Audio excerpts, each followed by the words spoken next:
better than that, right? Hell, I'm having a ball. But anyway, after 8, 9, 10 years, the strangest thing happens, and it shows you how the cosmos works sometimes. One day, my house burned down in the fire. Nobody was hurt in the family, but I lost my studio and my house and all our cool art stuff one day, and you're left there with nothing. And you wonder, okay, why did this happen? I had everything, And I had another house out in the country and moved out there. And while I'm waiting for the insurance people to do what they do, something just hit me over the head one day, and they said, start painting again. Just start painting. And I'm looking around, but everything was burned up in the fire and everything was gone. So all I had was a can of orange house paint I found, and a can of black paint, and I'm like, what am I gonna do with this? And I created this body of work. I passed a book around called Paint Out Loud. And all this stuff that I do today was created from that moment in time where something said, you're gonna change what you do right now, and this is the way it's gonna go, and you're gonna use an unfamiliar medium. And I had no paintbrushes and stuff, so I created this body of work with just crap, just stuff laying around, razor blade, a putty knife, a C-sponge, a few little things. I mean, I was trained to do art, so I knew kind of what to do with the materials. So I came up with this, and this thing took off real big. And since my love for music and working with the Rock Hall, I made a lot of friends in the music industry, so now I paint for a lot of these celebrities and music stars in the world. And then when I moved to Atlanta, which was just 2 years ago, once again, I knew nothing, nobody here. I just said, like you said, let's go somewhere else. You feel like it's time. And I got down here, and I said, okay, much bigger city, a lot more going on, but nobody knows me. Nothing's in place, really, but I bought a studio over there off, Huff Road somewhere, and set up shop, and next thing you know, let me dig in and do what I do. I had a pretty solid brand already, so it wasn't like I was just starting from scratch, We'll get into that, too. As far as artists, you really want to build a brand, because this is where I think a lot of artists go wrong. They start painting, and you might be talented, but if you don't have a system in place or a brand in place or a way to identify your work to the public out there, you kind of get lost in the sauce. And I think that happens with any profession you're in, but especially in art. You really, when I talk to young people, it's like, really concentrate on your branding. And just like Daniel mentioned too, I kind of like, even though like you said with the technology today, people can take this, take that, but it actually has worked for me.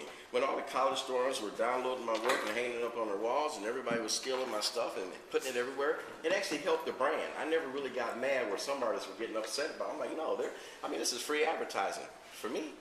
So the more and more my work got out there, it just really started taking off. So now my work has gotten all over the world now, and I was like, wow, this is pretty cool. I mean, we might lose some of the financial opportunities, but still I'm in control of it, and I know how to get the money when I need to get it the real way. And so I work with a lot of artists. Now, the strangest thing happened too. Now, I answered Craigslist ad, something I don't really ever do. When I first got down here and the guy was looking for a rock and roll artist, I had to answer because that was just unique right there. That doesn't happen every day. So I answered that, and the guy says, okay, I want to try you out on this. I want you to put your style of art like you're on guitars. So I did it. Like, okay, what's going to happen here?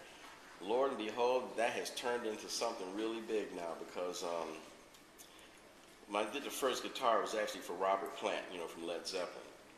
Yeah, and he autographed the guitar, and then what happened, my friend he had stage 3 cancer, and he actually, an organization called Music Cares actually helped him. They pay bills to musicians and people when they're going through tough times.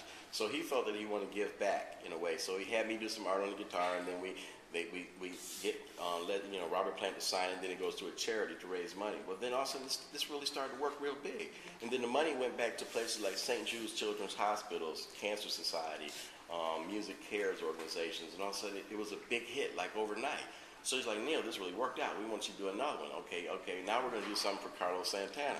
Oh, okay, cool. It's getting better already. So we do that, and as soon as Carlos saw it, I got a picture of him with it here.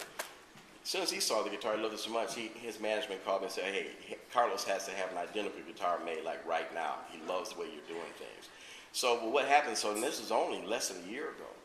So since that moment happened, and here's the one thing you learn to do too with your art, we have learned that giving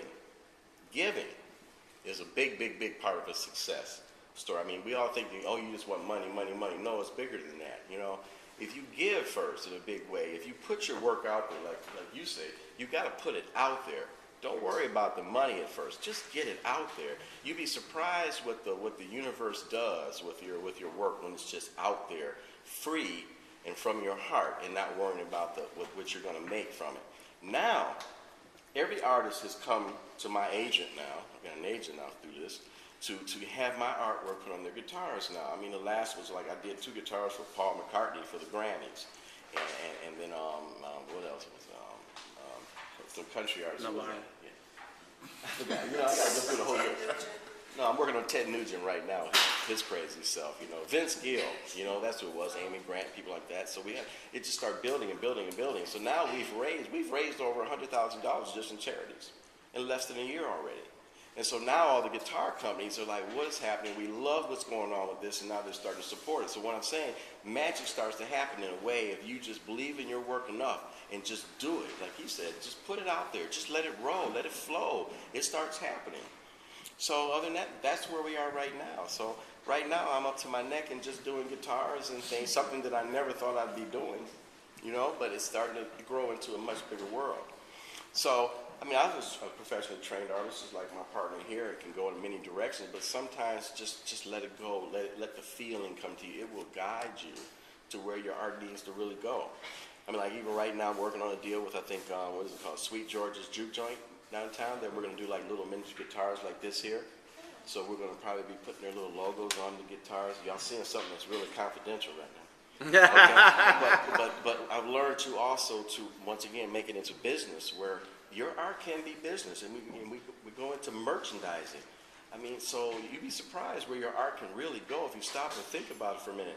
There's a lot of things out here, and like I said, the world is moving so fast with the technology, but your art can be placed on all these new areas these days that the kids will love and people love, and technology now, like I said, posting things on Facebook and Twitter and all these things now. It really brands you, and people start to follow you, and you get a buzz behind yourself, and things really start moving a little faster than usual. I mean, I'm an older guy, and I didn't think it was going to be like this, and my kids laugh at me when they say, oh, Dad, you finally know how to do a little social media, huh? I'm pretty good at it now. You know, so I kind of do everything I do, like tonight, we'll post pictures and put it out there, so people start to love the buzz of what you put out there. So my success has really come from not me just knowing how to do art, it's the point of just letting it flow. You know, just let the magic happen. And I mean, I fight myself and my friend Reed over there, don't I? Sometimes you know, you get depressed sometimes, artists, you know, you hear those starving artist terms, and, you know, we ought to kill that person who came up with that one. You know, but, right, they should have never done that, you know? But, well, I want to not cut you off, but, you know, we got to keep it moving. Oh, yeah, I'm running too much. One of the things that I want to point out what he said is that he answered the Craigslist ad. How many of us have looked at Craigslist and seen the opportunities that are on there? How many have responded to some of these opportunities? And half of them are junk. Yeah. Yes. Junk, yeah. Yes, it is. But that's just everything in general online. You're gonna find people trying to scam, people trying to find ways to use somebody else's stuff and so on. Yes, but let's not let go of those opportunities. Let's not ignore those opportunities that some of them may be legit. You're just going to have to make a move. You're just going to have to figure out for yourself, okay, what's the next step? And any of our careers right here has not been in a linear way. It's always, you could do one thing and then you find out there's somebody else doing something else, or there's an opportunity on this way, and then you make a move on that. And you keep moving around till you find your place. And that's the key, to keep trying, keep moving, and keep doing something that's going to get you to where you feel comfortable, and then you feel happy that you're actually doing your art. Anything you'd like to add?